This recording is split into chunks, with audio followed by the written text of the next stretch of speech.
Yo men, sa koni prive la men, koni debi le mba Steve la mba wel men. Ay si yon ba e fok la wè li. Gele Te gen la mok ti moun yon ba mi se yetan la don. non, gele travay la pa ba mi seksyon.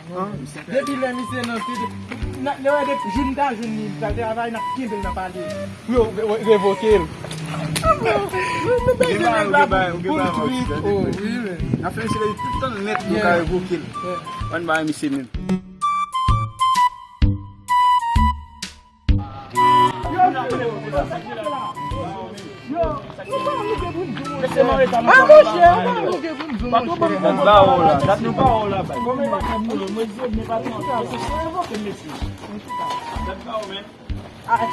Yo men, pendant di sa men, mgon nou bel pou baz, mgon depi lontan mwen mba kon achete, se ou kon menem achete, depi le mwen jen ti job lo ba, jem vle menem achete anko.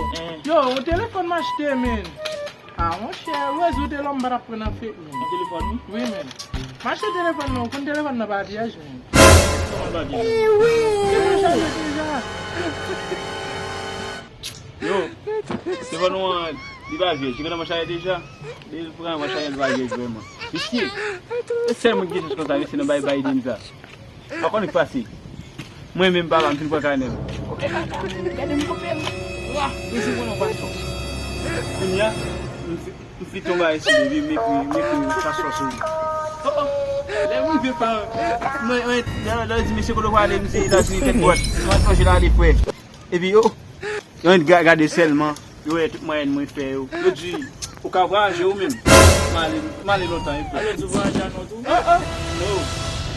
Pendant moi là, ou va ici non? Non mon cher même pas ici mon cher. C'est mal.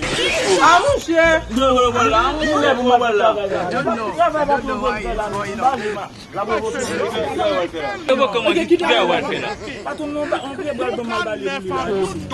Éternel maman y est bien mon éternel. Ça me fait mon éternel. L'éternel.